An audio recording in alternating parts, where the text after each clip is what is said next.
Clue today news కి స్వాగతం. ఈ రోజు సీఎం సొంత గ్రామమైన కొండారెడ్డిపల్లి గ్రామాల్లో రైతు రుణమాఫీపై ఎంతవరకు రుణమాఫీ అయిందో తెలుసుకోవడానికి విచ్చేసినటువంటి జర్నలిస్టులైన మిర్రర్ టీవీ విజయారెడ్డి మరియు సిగ్నేచర్ టీవీ సరిత మరియు ఇతర యూట్యూబ్ ఛానల్స్ వారు ఆ గ్రామంలో విచారిస్తున్న గ్రామానికి చెందిన రేవంత్ రెడ్డి అనుచరులు కాంగ్రెస్ పార్టీ గూండాలు మా గ్రామంలోకి రావద్దు, మా గ్రామంలో ఎటువంటి విచారణ చేయొద్దని చెప్పి దాడి చేసి వాళ్ళ కెమెరాలు మరియు ఫోన్లు ధ్వంసం చేయడం జరిగింది. వంగూరు పోలీస్ స్టేషన్ ఆవరణలో పోలీసులకు వారి మీద కంప్లైంట్ చేయడానికి రావడం జరిగింది. బీఆర్ఎస్ పార్టీ ఆధ్వర్యంలో జర్నలిస్టులపై దాడిని ఖండిస్తూ వారికి మద్దతుగా వంగూరు పోలీస్ స్టేషన్ దగ్గరికి వెళ్లడం జరిగింది.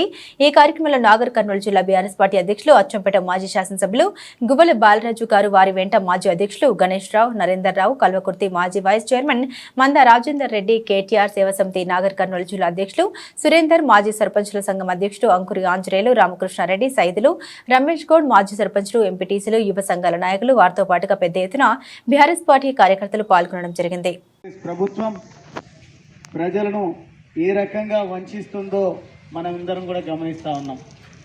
ప్రత్యేకించి అన్నదాత రైతును ఏ రకంగా హింస పెడతా ఉందో ఈ ప్రభుత్వం మనం అనునిత్యం టీవీలలో, పత్రికలలో ఎక్కడ కొంతమంది జమ అయితే గుమి కూడితే అక్కడ ఈ ప్రభుత్వం పైన ఏ రకమైనటువంటి అభిప్రాయం ఉందో చర్చిస్తూ ఉన్నారు, మాట్లాడుతూ ఉన్నారు.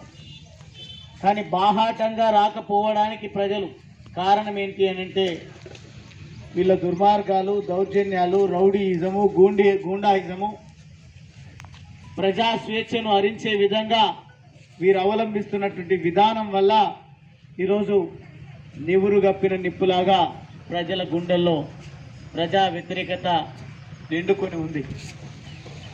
ఈరోజే కొండారెడ్డిపల్లి గ్రామం స్వయానా ముఖ్యమంత్రి గారి గ్రామంలో ఇంతకుముందు మా తమ్ముడు సాయి చెప్పినట్టుగా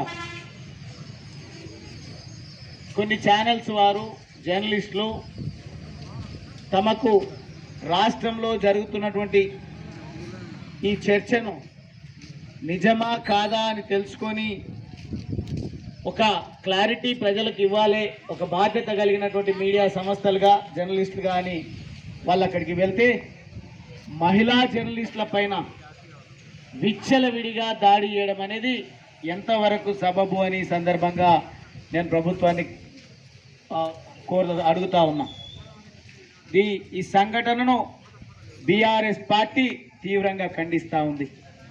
ప్రత్యేకించి నిన్న ఇదే సమయంలో నేను, మా పార్టీ వర్కింగ్ ప్రెసిడెంట్ కేటీఆర్ గారు, మేమందరం కూడా రైతులకు జరిగినటువంటి ఇబ్బందుల విషయంలో మీడియా కాన్ఫరెన్స్లో మేము మాట్లాడడం జరిగింది.